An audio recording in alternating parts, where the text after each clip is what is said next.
दोस्तों आज हम बात करने वाले हैं शोध प्रबंध के बारे में। डिसर्टेशन क्या होता है, डिसर्टेशन के बारे में हम लोग इस वीडियो के अंतर्गत बात करेंगे। तो आइए देखते हैं शोध प्रबंध क्या है। एक बहुत ही संक्षिप्त मोड में हम लोग यहाँ पे इसको जो है पूरा विस्तृत परिचर्चा कर लेंगे। तो जैसे शोध प्रबंध को हम लोग अंग्रेजी में डिसर्टेशन बोलते हैं, तो शोध प्रबंध होता क्या है कि शोध प्रबंध एक विस्तृत और गहराई से शोध कार्य है जो एक विशिष्ट विषय या समस्या पर केंद्रित होता है। यानी शोध प्रबंध के लिए हम लोग क्या करते हैं, एक हम लोग जो है इस तरीके का कार्य करवाते हैं, या जो आप पीएचडी या परास्नातक स्तर पर कोई काम होता है तो फाइनल ईयर में या फाइनल सेमेस्टर में यह कार्य कराया जाता है, जिसके लिए आपको कोई न कोई एक समस्या दिया जाता है, समस्या या एक प्रश्नात्मक समस्या दिया जाता है, जिसके लिए आपको एक गाइड अलॉट किया जाता है, गाइड या निर्देशक अलॉट किया जाता है। उस निर्देशक के अंतर्गत वह शोध प्रबंध तैयार किया जाता है। जैसा कि यहाँ पे दिया भी गया है कि यह आमतौर पर उच्च शिक्षा के स्तर पर जैसे कि स्नातकोत्तर यानी परास्नातक या पीएचडी कार्यक्रमों के लिए तैयार किया जाता है। ठीक है, शोध प्रबंध यानी जो विद्यार्थी जैसे कि आप पीजी कर रहे हैं, परास्नातक कर रहे हैं, तो 4th सेमेस्टर में इस समय जो है शोध प्रबंध को बनवाया जाता है। या आप कहीं कहीं पीएचडी करते हैं तो पीएचडी के दौरान भी हमें डिसर्टेशन तैयार करना होता है। तो यानी हायर एजुकेशन के अंतर्गत यह कार्य किया जाता है। ठीक है, अब शोध प्रबंध में आमतौर पर निम्नलिखित तत्व सम्मिलित होते हैं, या इस तरीके से आप समझ सकते हैं कि शोध प्रबंध बनाने की कौन कौन से स्टेप्स हो सकते हैं, यानी चरण कौन कौन से हो सकते हैं, तो वो निम्नलिखित यहाँ पे हमने मेंशन कर रखा है। तो आप यहाँ पे एक बार ध्यान से देखिए, उसके बाद हम लोग इस पर डिस्कशन कर लेते हैं।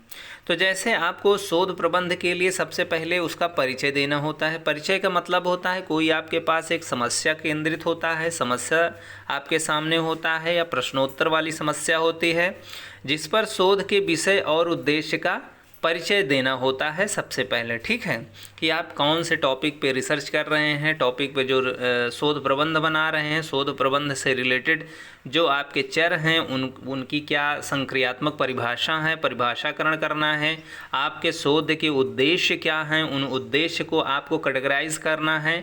तो आदि यह जो है पहले स्टेप यानी पहले चरण में आपको देखने को मिलता है, मेंशन करने को मिलता है। ठीक है, और दूसरे स्टेप में या दूसरे चरण में हम लोग क्या करते हैं, साहित्य की समीक्षा करते हैं। साहित्य की समीक्षा का मतलब है कि पिछले शोधों और अध्ययनों का क्या करते हैं, हम लोग विश्लेषण करते हैं। अर्थात कि अगर जो उससे जो आपके समस्या से रिलेटेड जितने भी पिछले शोध हो चुके हैं या डिसर्टेशन बन चुके हैं, शोध प्रबंध बनाए जा चुके हैं, उन्होंने रिजल्टेंट क्या निकाला है, उन्होंने कौन सा मतलब किस टेक्निक को इस्तेमाल किया है, किस विधि का इस्तेमाल किया है, कौन से मेथडोलॉजी का इस्तेमाल किया है, आदि आदि चीज़ों को आप यहाँ पे क्या करते हैं, मेंशन करते चले जाते हैं। ठीक है, अब तीसरे चरण में क्या होता है, अनुसंधान पद्धति इस्तेमाल किया जाता है।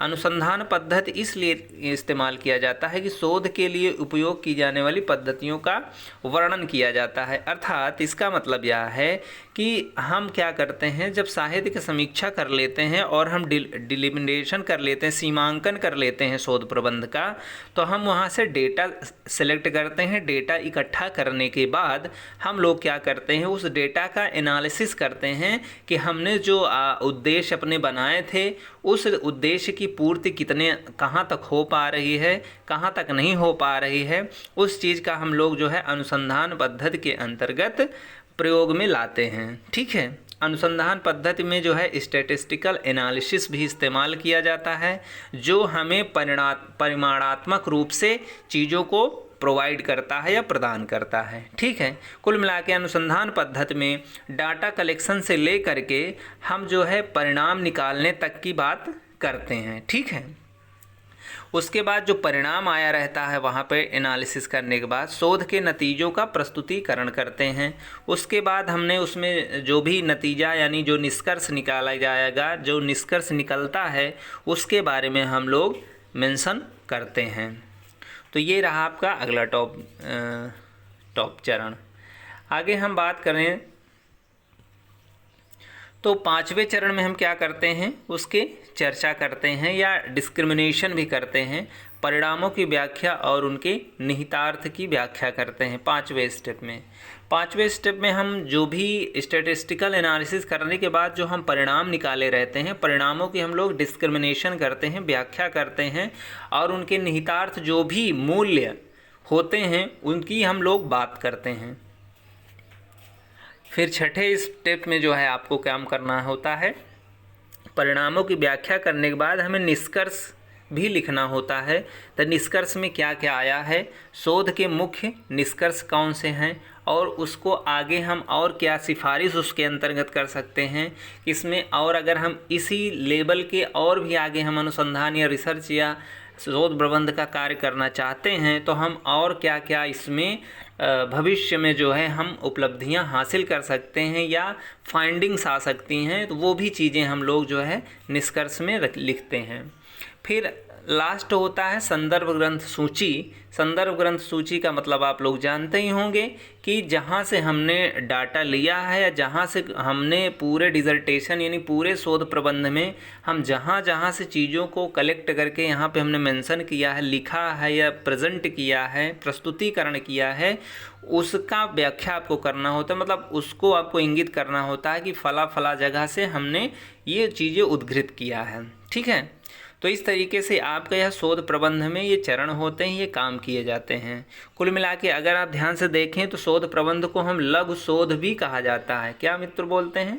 लघु शोध, लघु शोध भी कहा जाता है। लोग लघु शोध, शोध प्रबंध या डिसर्टेशन, ये तीनों एक ही हैं। तो इस तरीके से शोध प्रबंध का उद्देश्य नए ज्ञान योगदान करना, नए ज्ञान का योगदान करना, मौजूदा ज्ञान का गहरा करना या समस्याओं का समाधान करना होता है। ठीक है, यह एक महत्वपूर्ण कार्य है जो शोधकर्ता की क्षमताओं और विशेषज्ञता को प्रदर्शित करता है। इससे क्या होता है, जैसे कि 4th सेमेस्टर में जो भी ज़्यादातर ये जो लघु शोध प्रबंध होते हैं वो पीजी स्तर पे ही किया जाता है, जिससे कि बच्चों का माइंड सेटअप एक रिसर्च की ओर जो है इंटेंशन बनाया जा सके और वो बच्चे जो है इंटरेस्ट जगा सकें अपने अंदर कि शोध प्रबंध के साथ हम कैसे आगे बहुत बड़ी बड़ी चीज़ों पे रिसर्च वर्क हम कर सकते हैं। तो इसलिए शोध प्रबंध का एक कार्य प्रोजेक्ट टाइप का कार्य रखा जाता है और जो कि बहुत ही अनिवार्य है, बहुत बेहतर है, जो बच्चों के हित के लिए भी है, समाज के लिए भी हित के लिए भी है, कॉलेज विश्वविद्यालय आदि के लिए जो है हितकर साबित हो रहा है। तो आज यह वीडियो यहीं तक है, फिर मिलते हैं नए वीडियो के साथ। तब तक मित्रों, जय हिंद।